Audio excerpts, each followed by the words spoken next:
If one of your parents is the president, you're expected to behave well under the glare of the public eye. But these presidential children were total troublemakers. There's nothing like being young and on top of the world. College kids partaking in underage drinking is typically about as scandalous as some mild jaywalking. But when you're the child of a president, it doesn't matter how awesome the kegger down the street is. Still, teens will be teens, and being the president's children wasn't going to stop the Bush twins from indulging in some mild adolescent hell-raising.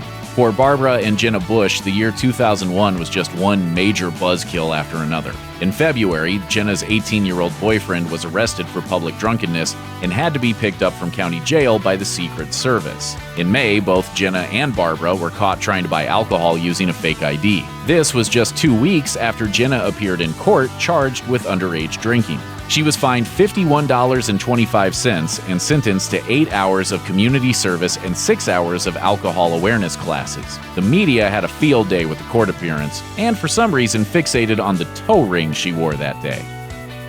Patti Davis, who was 28 at the time of her father Ronald Reagan's inauguration, was a liberal college dropout who made her opposition to some of her father's policies very well known both during and after his presidency. She was most notably active in the campaign against nuclear weapons, even speaking at anti-nuclear rallies. In fact, she once brought a prominent anti-nuclear activist to the White House to speak with her father. She didn't let her mom Nancy off the hook either, as she considered her anti-drug campaign in particular to be short-sighted. This dissidence opened up a rift between Davis and her parents, which only widened further. She was critical of both of her parents in a 1992 autobiography, and in 1994 she appeared nude on the cover of Playboy. Davis and her parents started to heal their strained relationship shortly before her father's death in 2004. She still had a bit of a wild streak as she posed nude again in 2011, this time for More magazine. But otherwise, the rebellious former first daughter has cooled her jets somewhat, and Reaganist conservatives around the country have been having significantly fewer heart attacks.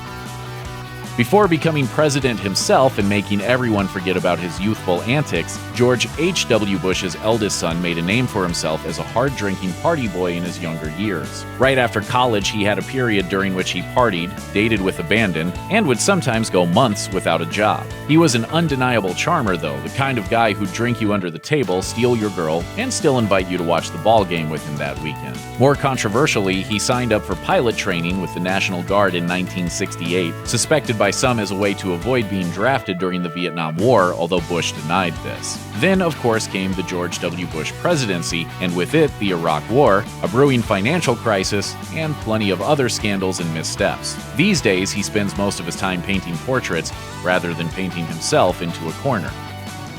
President Reagan's youngest son, Ron, wasn't the biggest thorn in the family's side when his father was in office, as his sister Patti was stirring up plenty of trouble. But he definitely proved to be cut from the same cloth, and his own disruptive tendencies would eventually reveal themselves in a pretty big way. Like Patti, Ron had liberal views that were usually at odds with his father's politics. But while he didn't make the same kind of name for himself that his sister did during his dad's presidency, he did become more outspoken as the years went on.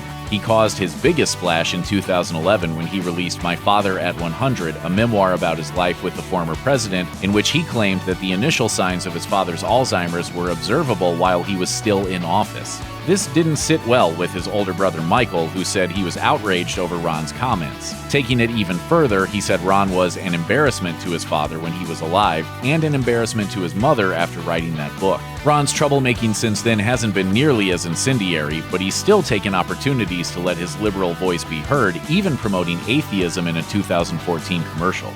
Please support the Freedom from Religion Foundation. Ron Reagan, lifelong atheist, not afraid of burning in hell.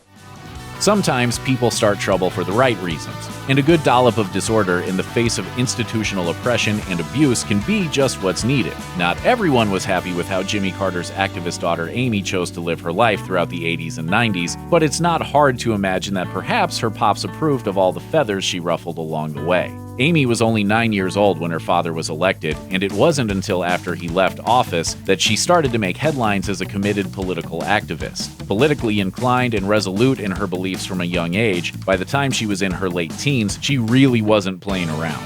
She was arrested in 1985 during an anti-apartheid demonstration at the South African Embassy, and again in 1987 during one of many anti-CIA demonstrations she'd been taking part in. She was dismissed from Brown University that same year for academic reasons, although a friend of hers speculated that the dismissal was probably because she focused more on political causes than on her classwork.